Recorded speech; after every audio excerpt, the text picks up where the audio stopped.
Okay, so we've got Will, and he's doing a max effort log lift. This, I think, is 135 kilos, which would be a 1 RM. Okay, so your back looks like a banana. You look like a dog taking a shit in your initial deadlift. So your back's rounded. So I know you don't normally deadlift like that. It could be that it's lower in the pickup. So you may want to get used to doing some deficits or some snatch grip deadlifts and maintaining that neutral spine posture during that. He uses a hip clean, slow at the top, so let's watch the press. As I paused it there, as you come into the leg drive, your elbows drop and the log rolls forward. Because the log rolls forward, it's going to go away from you, which is going to make the lockout slow. Yeah, lockout slow. And then the other thing I would say is your anterior tilt is rather large. If you look at the way your hips are postured backwards. So the log rolling off the chest, bring your front squat up, use heavy supports, maybe consider doing a phase of blast press, and then the anterior tilt, we need to strengthen glutes up. So I would look at incorporating more things like back extensions and reverse hypers if they're a weak link, or maybe check your Romanian deadlift and good morning ratios compared to your other lifts. Okay, we've got a max deadlift here. Let's click on that. Looks like he's powerlifting. So I'd say your hips are tucked under and your thoracic is rounded. Thoracic rounded isn't necessarily a bad thing with a deadlift, so long as you can maintain the same angle all the way through and it won't put any extra pressure on your disc, but you need very, very strong core or trunk bracing if you're going to use that technique. And you'll notice you round more in the thoracic, which is now making your back look a bit like a banana.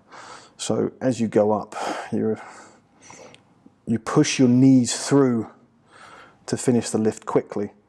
And that's the only way when your back's rounded, you won't be able to come through quickly. So it looks like a poor lockout, but it's not a poor lockout. It's because you're poor posturally from the floor. So I know it's a max deadlift, but for me, your back is way too rounded.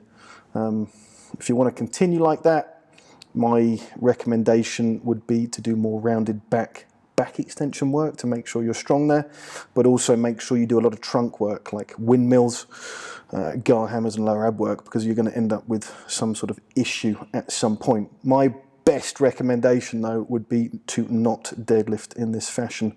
I would drop all the way back. Firstly, don't drop a deadlift ever. You're not allowed to in powerlifting or strongman, so don't get into that habit. I just saw you do that at the end of the video. It's a really bad habit. You go to Andy Bolton's gym, you get kicked out for doing that. I'd give you one warning, he's less forgiving.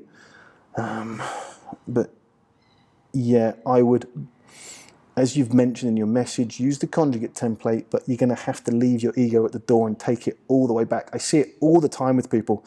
You might not even need to deadlift for a block. You could get better at good mornings and RDLs and back extensions, and your deadlift will improve. But if you are going to continue to deadlift, you need to take the percentage all the way back and get your arch, your neutral spine, and get strong lifting with that posture. And then you'll progress more long-term.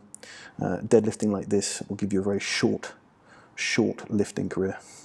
Okay, we've got Matteo doing a squat.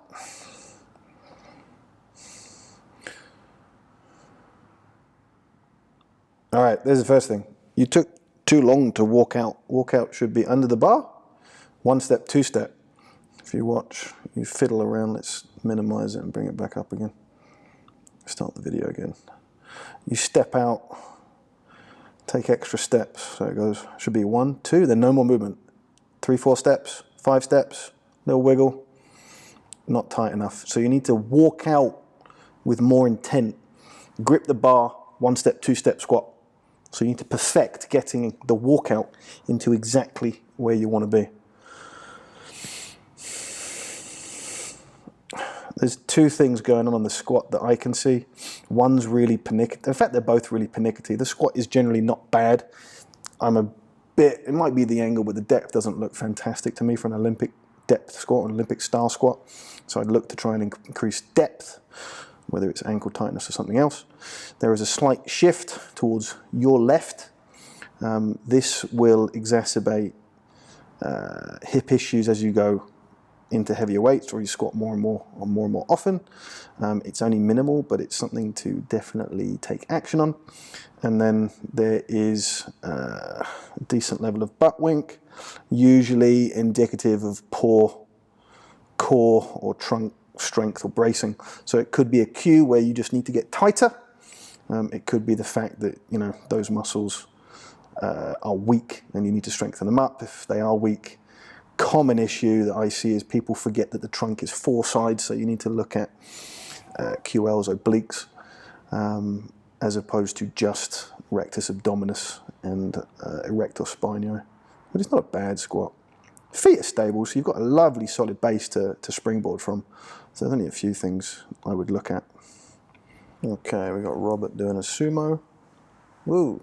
So you'll notice you start hips too low either on that rep, or your lower back is much stronger than your hips. We'll know more as you go through the sets. Go through the reps even. So hips shoot up every time, which makes you roll forward and use your lower back more to finish the lift. So let's watch some front angle kind of.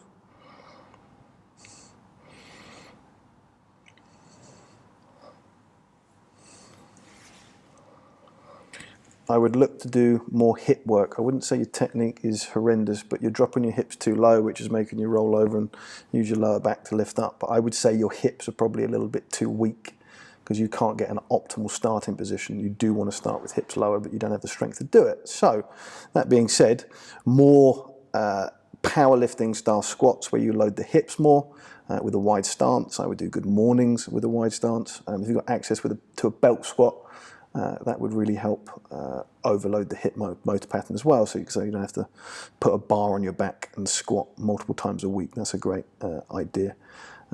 But more hips, your lower back, there was no movement there. It's strong compared to your hips, so you've got to chase the weakness, so you have to overload your hips, get them stronger, and the movement pattern will become better. We have a log press. Angle of the handle is good. Angle of the handle's good there. Triple extension on the clean. So you're taking a bit of time on the chest. Dip slow. Went forward. Let's watch it again. It comes round. So the angle there on the pickup, nice. And then when you deadlift, log's now flat. This is perfect. You squat down. Knee travel's not great. Again, I can't see the angle behind you, but the clean wasn't a problem, so we're not going to worry too much about that. It was relatively easy. You spend too long here, there's a bit of movement. There should be no movement here. Elbows even start to drop. There's still a bit of movement. Combat that. Again, bring your squat up. You could do heavy supports. You could do heavy supports with the log in the rack. Get used to having supramaximal weights there and not moving would be a good idea. This dip is way too slow. And then if you look how I've paused it there, you go into ulnar flexion, which is why the log stops. The reason you go into ulnar flexion could be your tight lats, tight thoracic. I know you've been working on improving it, but if you go into ulnar flexion, you're going to be pressing the log forward, and then you have to bring the log back, which is why it stops like that slightly, and then you get it back into position. And then you put your head through, but you can see that's not comfortable. I would have you put your head through and hold there for 5 seconds to help solidify those mobility changes you're after. So Mark sent me a deadlift, but he sent me a question with the deadlift. He wants to know how long it will take to build. So let's watch his deadlift first, or how long it will take to rebuild his deadlift. He knows what he's doing wrong in his eyes, which is great. So we'll just watch him. Obviously this is close to 1 RM, or is at 1 RM. Nervous system was shaken on that one. It's not happy with it. How long will it take? Here's what I find. It's 1 step back for 2 steps forward. I tend to find you'll get, I don't know how many plates are on there. How many plates are on there? So that's probably 270, 2.5. So what, that's 600 pounds. 270, 2.5. You'll probably get to technical limit in the first block, anything from 200 to 220 kilos. That'll be a block of 8 weeks. Next block, another 20, 30, 40 kilos. Next block, another 20 to 40 kilos. And that's what happens when you end up lifting with bad form and you're strong, but then you have to take a step back. That's not a definite. It may be that you're able to correct this quicker, but it depends what you do and how strict you are. If you add in, if you go to my deadlift article and follow the guidelines on there, deadlift heavy once every other week, but only to technical limit, meaning with all the problems you want to fix them, make sure you're adhering to that. You don't lift heavier. And then weekly, do the same with speed work. It will be humbling, but for 8 to 24 weeks, you will be able to lift lighter and your technical failure limit will go up, as will your, we'll call it poor technique. So what you find is you'll do 8 weeks, this will go up to 280, but your technical failure limit will go to 220. And then the next block, you'll go to 290 with what we'll call bad technique, but then your technical failure limit will go to 250, 260. So you'll always be getting stronger in both, but you need to take that 2 steps back to take 1 step forward, and then the long term of it is you'll have the potential 320 plus with good form.